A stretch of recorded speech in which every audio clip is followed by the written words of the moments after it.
there are times when you can see problems on the horizon. Now, some solutions.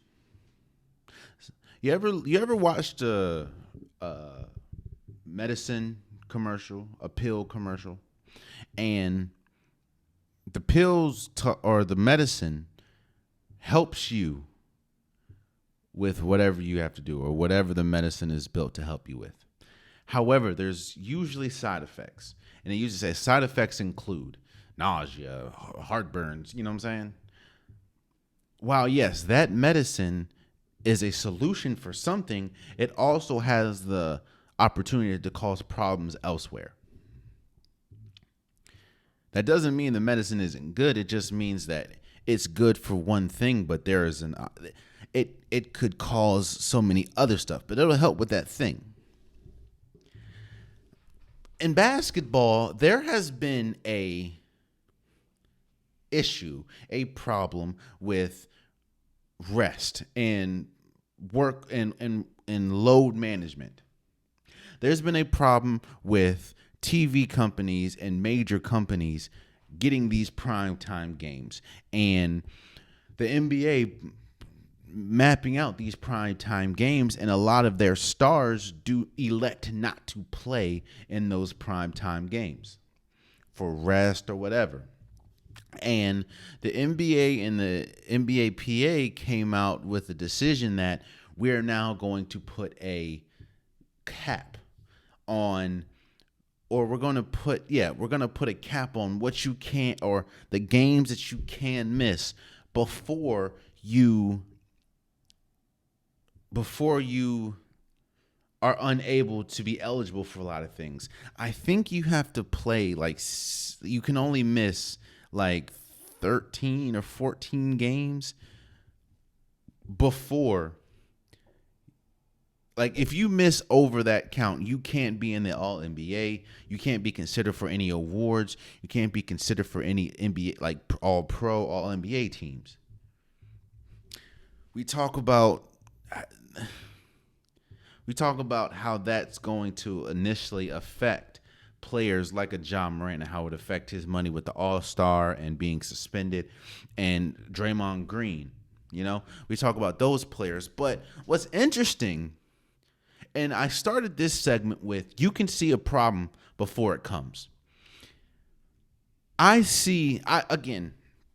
understand why the whole games played threshold happened, because the league wanted to make a point to stop load management, because it is bad for the game, especially when we talk about money wise and prime time games, your favorite players sitting out. So you just have a bunch of role players on a prime time game.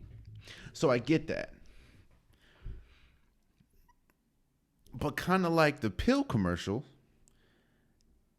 that game threshold helps with that. It does help with load management to a point, but there's other side effects, and we're seeing the side effect. Look no further than Tyrese Halliburton and Joel Embiid. Tyrese Halliburton, who is an all-star starter, has been one of the best point guards in the league all season. He leads the league in assists. He has been incredible. When we're building a list of point guards, and we're building a list of guards in general, you'd be remiss you couldn't go too much down the list before you hit Tyrese Halliburton this season. A lot of people are saying that he is the best point guard in the league right now. I don't say that, but I understand that. I understand he's had an incredible year. I'm not taking any away from Tyrese Halliburton. Everything, all the accolades, all the acknowledgement that he is getting, he has definitely earned. But Tyrese Halliburton finds there's an issue. I think Tyrese Halliburton is like 3 or 4 games away, and still a whole second half of the season, but 3 or 4 games away from over or hitting that threshold and going over the threshold of games that you can miss and once you go over that threshold, you're not eligible for all NBA teams. You're not eligible for all pro teams. Well, how are you going to have somebody that can very well and more than likely going to end the season, whether he misses 3 or 4 more games due to injury, which of course I don't wish injury on anybody, but what if he gets injured again? Again, you have a whole nother half of the season. Are you telling me that you're going to leave the assist leader off because he missed X amount of games due to injury, but he still finished the season leading the league in assists?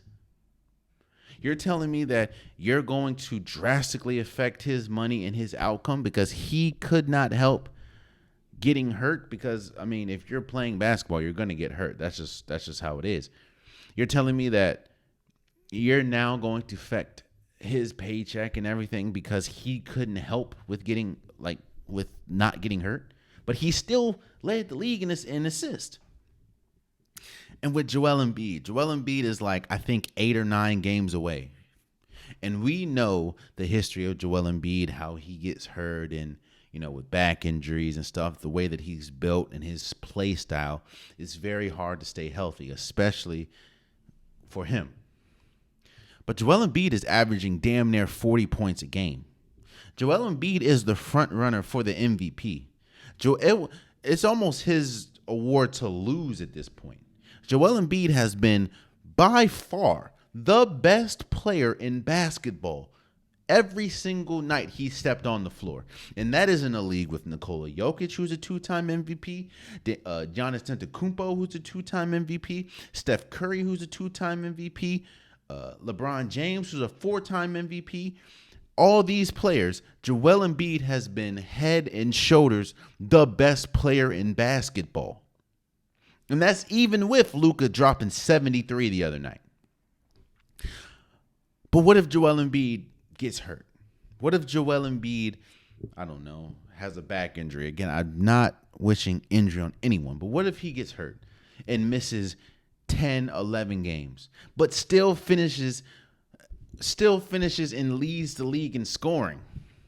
You're telling me that he now can't win the MVP and it has to just go to somebody else because he went a few games over the threshold, even though he's still averaging like 40 points a game? Again, I get the intent. Like the pill commercial, I understand how it affects load management and how it essentially is a direct